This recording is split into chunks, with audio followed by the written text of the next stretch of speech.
recording. What's up, bro? Oh shit, nothing much. Hey, But hey, hey. before we get anything started, I want you to sign this for me. It's your Sincerely Scoot EP. This is my by far favorite work by you, and I went and got the physical, and I just need it signed. Can you sign it to Jason, Sincerely Scoot?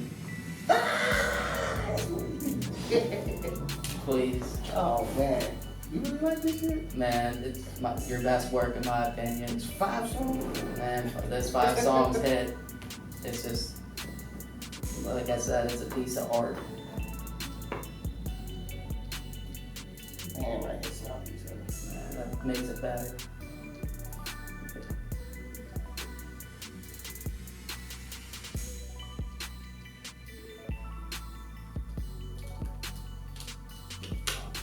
My man. Awesome, man. I appreciate you.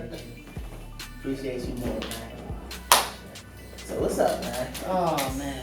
You got anything in the works, man? Well, working on porch music. Don't really have a specific date when I'm gonna drop it. I'm just gonna drop it when I feel it's ready. Next year? Yeah, next year. Summertime time? Absolutely. Sure? Absolutely.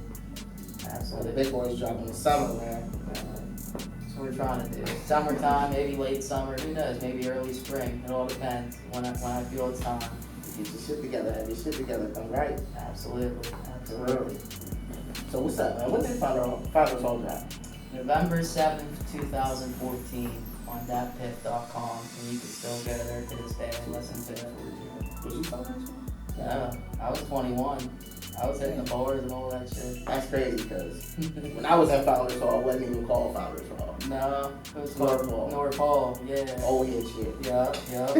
I think when I first started going to Founders Hall, it was like the 3rd year of its existence. At Founders Hall? Founders Hall, yeah, like 06, 07 school year. That's my first one.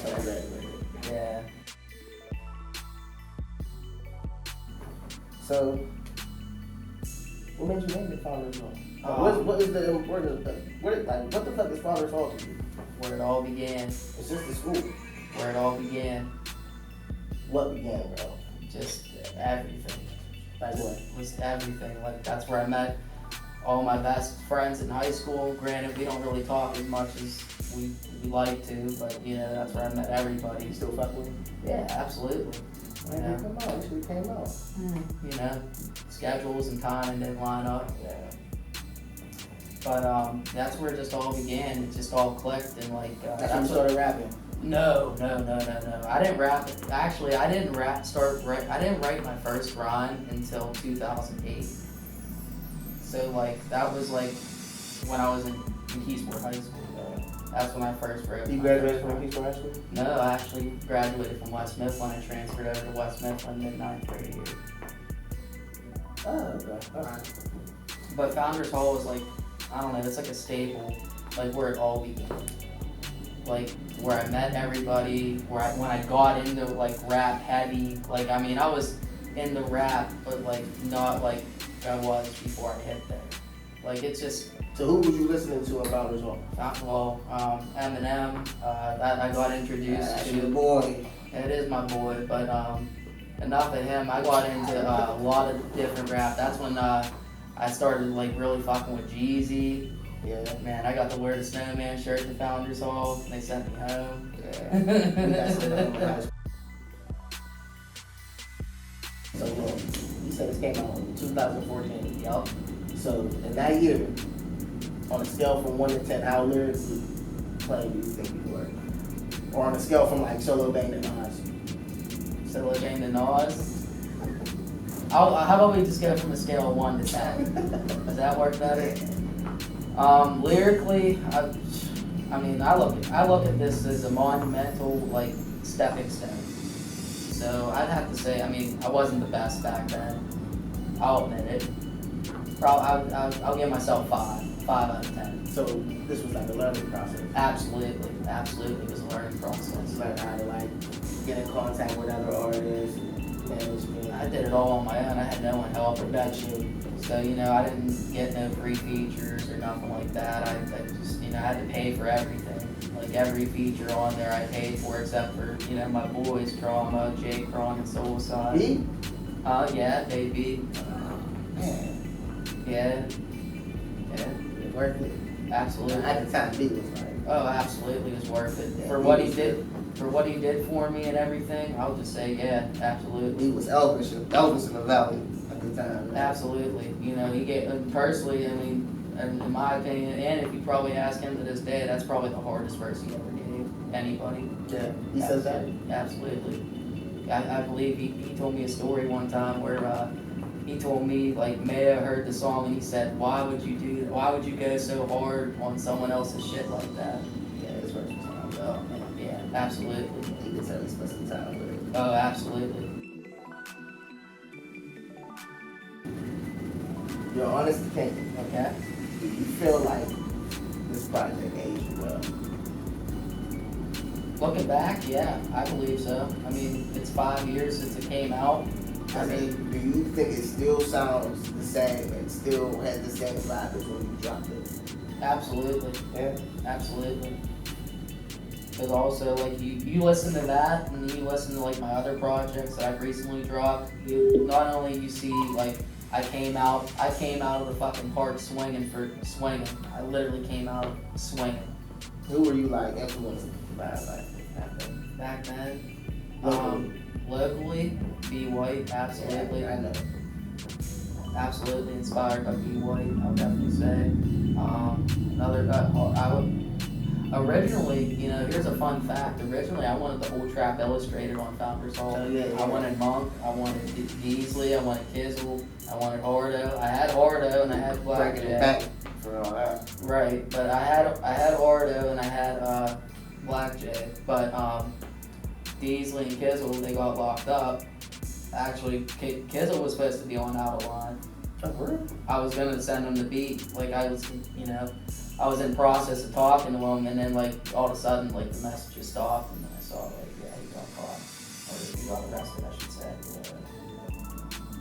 And then another funny thing was too, it was like there's other artists that were supposed to be on there, like big name artists, but I just couldn't, you know, close the deal per se. Like Shawty Low, R.I.P. Shawty Low, was supposed to be on Nuch De Niro, and Young Buck was supposed to be on Out of Line as well.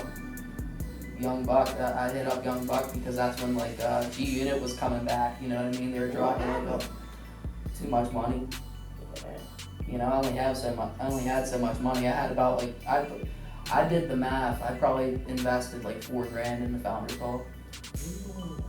That's with everything, like with the mastering. Is that the least amount of money you ever put up? That's the most. What? Mm-hmm. You spent more money on Founders Hall than you did any other project. Absolutely, yeah.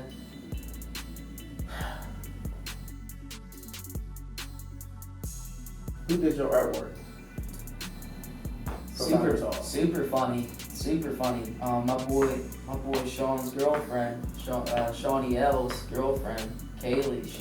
She took the photo originally, and then actually the boy that recorded me from Red Cayman Media, Push Ali. He actually did the cover. Like he's the one that put Nuch underneath Founders Hall. Like it was real simple, you know. I mean. It was so simple and basic, but at the same time, it's like iconic, in a sense. I was so glad. I'm looking back, like I'm so glad, like McKees would put up that thing saying Founders Hall, because when I went there, that wasn't there.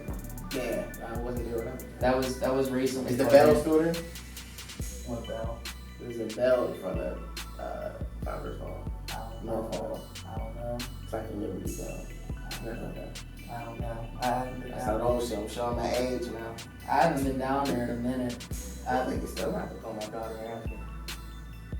But yeah, the cover is so simple, and it was like simple, straight to the point. Like I was like, you know, I got all these heavy hitters on here with me. Did you pay a lot for the cover? No, like 75. No, like I said, the dude did it right in front of me. You know. What's the most you paid for a cover? 200, And that was the Springfield one, but he Yeah, did that was everything. all like illustrated. And stuff like that. But, you know, I like the illustrated shit. Absolutely, I love it. And I like. Who did that one? Morris. Well, actually, the front cover that you see was actually originally drawn by my uncle. What? Yeah. Or he like redrew it, mess it up. Well, so I went to Morris Motion with that cover. I'm like, I just need you to kind of like bring it to life in a little bit. And then, you know, I'm like, I need a front, a back, and then the CD disc, and then like the inside, and then like credits and stuff like that. So, like the front cover is like my Uncle Jeff, and then the rest is all Morris Motion. But Morris Motion, like I gave him like the drawing, and then he brought it to life. So it was like a collab in a sense, but yeah. I got questions about Springfield. We'll save that for another time. We'll save that for another 4 years. Because it's been, what, 5 years since Founders Hall? 5 years. 5 years. 5 years. That's your baby. Absolutely. I've been rapping a half a decade now. That is your baby, man. I don't ever go back to my first shit. And it's that's good. Founders Hall is so iconic, though. It is. Like just, I mean, I'll be the first to say it's not my best work. Like I said, it's a monumental stepping stone, but it's so iconic. Like nobody put together a project like that ever. Did you make hard copies? Yeah, I did actually. I got the last one right here. This is out of the original 100 that I got made. I only got 100 made, and I passed them out. I was around Monroeville Mall. I got kicked out of Robinson Mall. I was at Century 3 Mall. I was in every Robinson. Just passing them out? Passing them out to boys, like, you know, walking out like Jimmy Jazz. For free? Yeah, for free. I'm like, yeah, you're checking me You out. didn't sell me out? No. Have you ever sold this? Yeah. Founders Hall? Yeah. No. What can you take from Founders Hall and give to like a upcoming artist? Like what lessons could you teach? Well, I'll definitely say don't pay. Well, obviously you gotta pay for stuff. You know, don't skimp out. I never skimped out on anything I dropped ever. You know, even if it takes you a couple paychecks to save up to get that right master or something. Investing yourself. Like even if it takes a couple paychecks, like put money aside. Like don't just rush it to put it out. That's what I would tell a younger up and coming artist. Like just, you know, quality is key.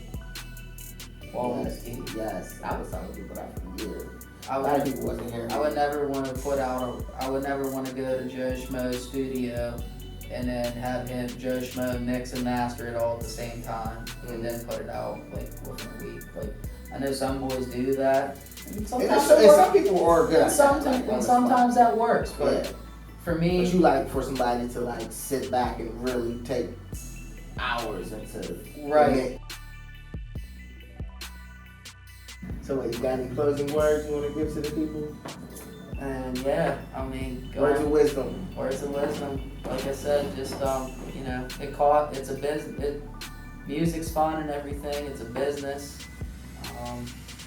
At the end of the day, and you know, ain't nothing in this world free. You gotta pay for everything. I mean, sometimes you get breaks, but sometimes you don't. And quality is key. Quality is always key. Go download that Founders Hall 5th year anniversary, half a decade I've been in this. And